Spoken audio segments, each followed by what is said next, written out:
السلام علیکم۔ آج ہم صحیح بخاری کی کتاب الزکوٰۃ سے کچھ احادیث کا ذرا گہرائی سے جائزہ لے رہی ہیں، خاص طور پر حدیث نمبر 716 سے 730 تک۔ جی، ہمارا مقصد صرف ترجمہ نہیں بلکہ زکوٰۃ اور صدقہ کے پیچھے جو روح ہے، جو حکمت ہے، اس کو سمجھنے کی کوشش ہے۔ بالکل، نبی کریم صلی اللہ علیہ وسلم کی تعلیمات کی گہرائی تک جانا۔ ہاں، اور یہ دیکھنا کہ یہ باتیں ہماری زندگی پر کیسے اثر انداز ہو سکتی ہیں۔ ان حدیثوں میں صدقے کے فلسفے پر کئی پہلو سامنے آتے ہیں، جیسے کون سا صدقہ بہتر ہے، جی، نیت کتنی اہم ہے، کون دے، کون لے، اور کیا صدقہ صرف پیسوں کا ہی ہوتا ہے۔ بہت اہم نکتے ہیں یہ سب۔ تو چلیں انہی سوالوں کے جواب ڈھونڈتے ہیں ان احادیث کی روشنی میں۔ شروعات کرتے ہیں حدیث 716 سے۔ ایک صحابی نے پوچھا، یا رسول اللہ، کون سا صدقہ اجر میں سب سے زیادہ ہے؟ تو جواب ملا، وہ صدقہ جو تم صحت میں دو، جی ہاں، جب تمہیں مال کی ضرورت بھی ہو، کنجوسی بھی محسوس ہو رہی ہو۔ فقیری کا ڈر بھی ہو۔ واقعی بہت گہرا نکتہ ہے یہ۔ وقت اور دینے والے کی جو اندرونی کیفیت ہے نا، اس پر زور ہے۔ دیکھیے، نفس تو چاہتا ہے مال روک کر رکھے، خاص طور پر جب صحت ہو، مستقبل کا سوچ رہا ہو بندہ۔ صحیح۔ اس کشمکش میں اللہ کے لیے دینا یہ دکھاتا ہے کہ بندے کا تعلق اللہ سے کتنا مضبوط ہے، مال کی محبت سے زیادہ۔ تو پہلا اصول گویا یہ ہوا کہ جب نفس روک رہا ہو تب دینا زیادہ عظیم ہے۔ بالکل، سچی عظمت اس خیرات میں ہے جو نفس پر قابو پا کر اور ضرورت محسوس کرتے ہوئے دی جائے۔ وہ جو موت کے وقت کا صدقہ ہے نا، جب مال ویسے ہی ہاتھ سے جا رہا ہے، ہاں، وہ اس بلندی تک نہیں پہنچتا۔ صحیح۔ اچھا، اور اسی نیت کی اہمیت پر حدیث 719 میں معن بن یزید رضی اللہ عنہما کا واقعہ ہے۔ جی، وہ بھی بڑا دلچسپ ہے۔ ان کے والد نے صدقے کے لیے کچھ دینار مسجد میں رکھوائے، بیٹا گیا اور لے آیا۔ والد کو برا لگا کہ میرا ارادہ تمہیں دینے کا نہیں تھا۔ معاملہ نبی صلی اللہ علیہ وسلم تک گیا، اور دیکھیں نبی کریم صلی اللہ علیہ وسلم کا فیصلہ۔ ہاں، آپ نے فرمایا، اے یزید، تمہیں تمہاری نیت کا ثواب مل گیا، سبحان اللہ۔ اور اے معن، جو تم نے لیا وہ تمہارا ہو گیا۔ اس سے کیا پتہ چلا؟ اس سے تو صاف ظاہر ہے کہ نیت کتنی مرکزی چیز ہے۔ باپ کی نیت صدقے کی تھی، ثواب پکا ہو گیا، چاہے وہ بیٹے کو ملا، بیٹے نے لیا وہ اس کا ہو گیا۔ گویا عمل کا نتیجہ اور نیت کا ثواب الگ الگ بھی ہو سکتے ہیں۔ بالکل، اللہ تعالیٰ تو نیت دیکھ رہا ہے۔ تو دوسرا نکتہ یہ نکلا، ہماری نیتوں کا اجر اللہ کے یہاں محفوظ ہے، چاہے ظاہری نتیجہ کچھ بھی ہو۔ اچھا، اور حدیث 718 کا قصہ تو اور بھی کمال ہے۔ جی، وہ تو واقعی حیرت انگیز ہے۔ ایک شخص رات میں چھپ کر صدقہ دیتا ہے۔ پہلی رات غلطی سے چور کو دے دیا۔ صبح لوگ باتیں بنا رہے ہیں، وہ کہتا ہے، اللہ تیرا شکر ہے چور پر بھی صدقہ ہوا۔ کیا ایمان ہے۔ اگلی رات پھر غلطی، ایک بدکار عورت کو دے بیٹھا، پھر وہی باتیں، وہ پھر شکر کرتا ہے۔ تیسری رات ایک مالدار کو دے دیا، پھر لوگ باتیں کر رہے ہیں، وہ پھر شکر کرتا ہے۔ مطلب ہر حال میں اللہ کا شکر۔ ہاں، پھر اسے بتایا گیا شاید خواب میں کہ تمہارا صدقہ قبول ہو گیا، جی، کیونکہ تمہاری نیت خالص تھی، اور ہو سکتا ہے چور چوری چھوڑ دے، عورت گناہ سے باز آ جائے، اور مالدار سبق سیکھ لے۔ ہاں، یہ کیسے ہوا؟ یہ ایسے ہوا کہ اللہ دینے والے کا اخلاص دیکھتا ہے، لینے والا کون ہے، وہ پیسہ کیسے استعمال کرے گا، یہ بات کی بات ہے۔ اس میں پیغام ہے ہم سب کے لیے۔ ہم سوچتے ہیں نا، پتہ نہیں پیسہ صحیح جگہ جا رہا ہے یا نہیں۔ ہاں، اکثر یہ خیال آتا ہے۔ یہ حدیث کہتی ہے نیت ٹھیک رکھو، اجر مل جائے گا، اور اللہ اس صدقے سے ایسی بھلائی پیدا کر سکتا ہے جس کا ہمیں اندازہ بھی نہ ہو۔ سبحان اللہ۔ تو تیسرا اصول یہ بنا، صدقہ دیتے وقت اپنی نیت کی صفائی پر زور دیں۔ اثر اور قبولیت اللہ کے ہاتھ میں ہے۔ بہت خوب۔ اچھا، اب ذرا اس طرف آتے ہیں کہ کون دے، کون لے، اور آداب کیا ہیں۔ جی، حدیث 717 میں ازواج مطہرات کا ذکر ہے۔ انہوں نے پوچھا کہ ہم میں سے کون آپ سے سب سے پہلے ملے گا؟ آپ نے فرمایا، جس کا ہاتھ تم سب میں زیادہ لمبا ہوگا۔ اب ظاہری مطلب تو کچھ اور تھا۔ ہاں، انہوں نے ہاتھ ناپے تو حضرت سودا رضی اللہ عنہا کا ہاتھ لمبا تھا، لیکن وفات سب سے پہلے ہوئی حضرت زینب رضی اللہ عنہا کی، جو اپنے ہاتھ سے کام کرتی تھیں اور بہت زیادہ صدقہ کرتی تھیں۔ تب سمجھ آیا کہ لمبے ہاتھ سے مراد سخاوت تھی۔ بالکل، سخاوت کی عظمت اور اسی سے جڑا ہے حدیث 721 اور 22 کا پیغام۔ ہاں، وہ اوپر والا ہاتھ نیچے والے ہاتھ سے بہتر ہے۔ جی، دینے والا ہاتھ لینے والے سے افضل ہے، جی، مگر دینے کی بھی ترجیح ہے۔ اچھا۔ پہلے اپنے عیال پر خرچ کرو، گھر والوں پر۔ ہاں، یہ نہ ہو کہ باہر دیتے پھریں اور گھر میں تنگی ہو۔ بالکل۔ اور دوسری بات، مانگنے سے بچنا۔ جی ہاں۔ فرمایا جو سوال سے بچتا ہے اللہ اسے بچا لیتا ہے، اور جو استغنا اختیار کرتا ہے، مطلب خودداری، اللہ پر بھروسہ، ہاں، اللہ اسے غنی کر دیتا ہے۔ تو چوتھا نقطہ کیا ہوا؟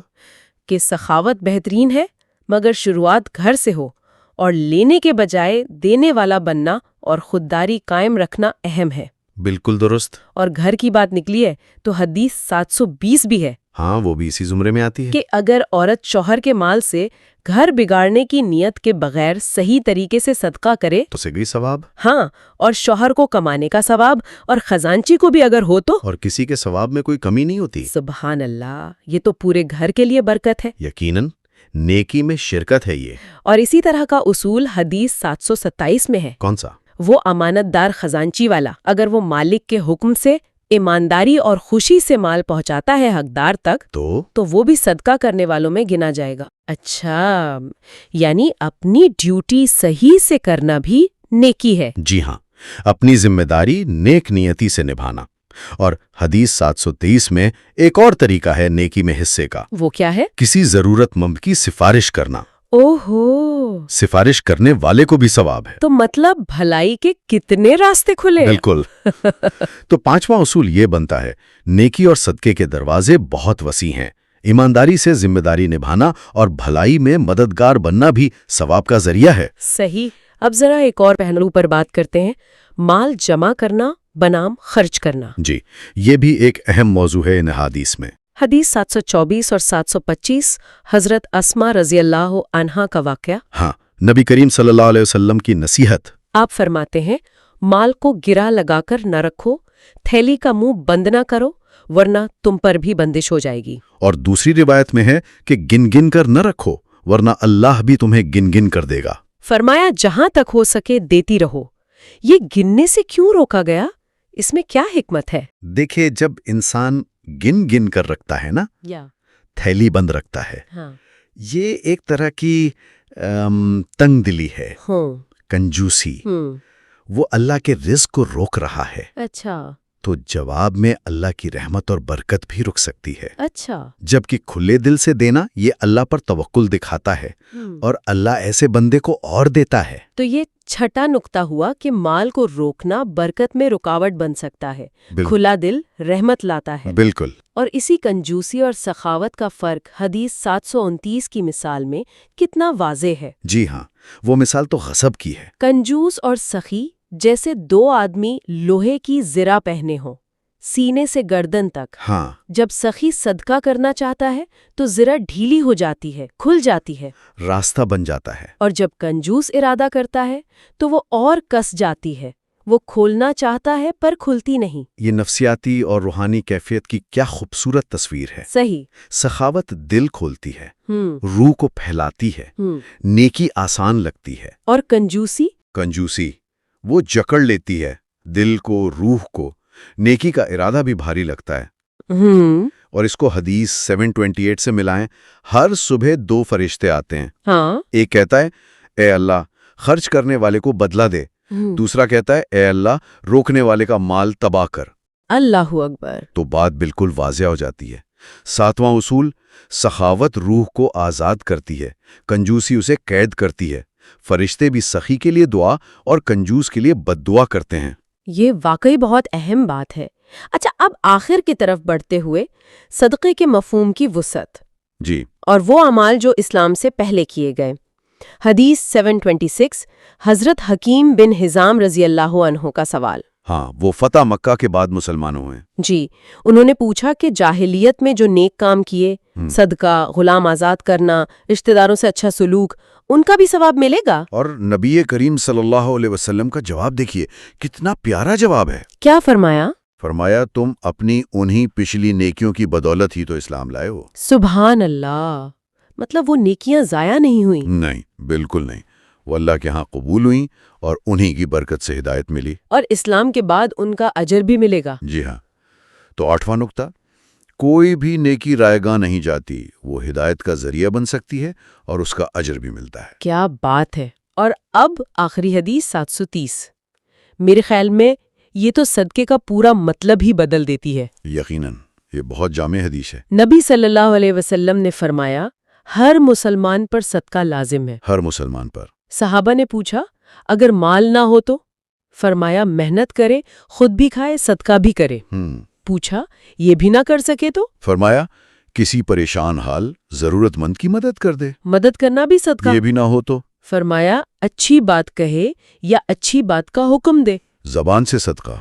اور آخر میں اگر یہ بھی نہ کر سکے تو کیا کریں؟ فرمایا برائی سے باز رہیں، یہی اس کا صدقہ ہے۔ اللہ اکبر۔ برائی سے روک جانا بھی صدقہ۔ کمال ہے۔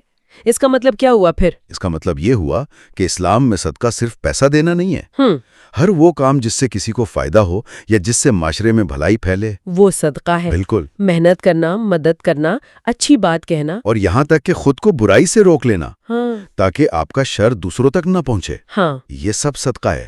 گویا ہر انسان چاہے غریب ہو یا امیر، ہر کوئی صدقہ کر سکتا ہے۔ بالکل، کوئی یہ عذر نہیں کر سکتا کہ میرے پاس کچھ نہیں ہے دینے کو۔ 9واں اور شاید سب سے اہم نقطہ یہی ہے، صدقہ صرف مال نہیں بلکہ ہر نیک عمل، ہر اچھی بات اور ہر برائی سے رک جانا بھی صدقہ ہے، لہٰذا ہر کوئی صدقہ کر سکتا ہے۔ تو آج کی اس ساری گفتگو کا نچوڑ اگر نکالیں تو چند باتیں سامنے آتی ہیں۔ جی، پہلی کہ خیرات تب افضل ہے جب ضرورت اور محبت کے باوجود دی جائے۔ صحیح۔ دوسری، نیت سب سے اہم ہے۔ بالکل۔ تیسری، دینے والا ہاتھ بہتر ہے، شروعات گھر سے ہو اور خودداری رہے۔ درست۔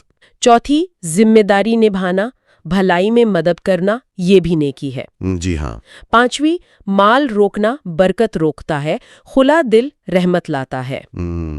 چھٹی، سخاوت روح کو کھولتی ہے، کنجوسی جکڑتی ہے۔ جی۔ ساتویں، نیکیاں ضائع نہیں ہوتی، ہدایت کا ذریعہ بنتی ہیں۔ بالکل۔ اور آٹھویں اور سب سے وسیع بات کہ صدقہ صرف مال نہیں، ہر نیک کام اور برائی سے بچنا بھی صدقہ ہے۔ ماشاءاللہ، بہت اچھا خلاصہ کیا آپ نے۔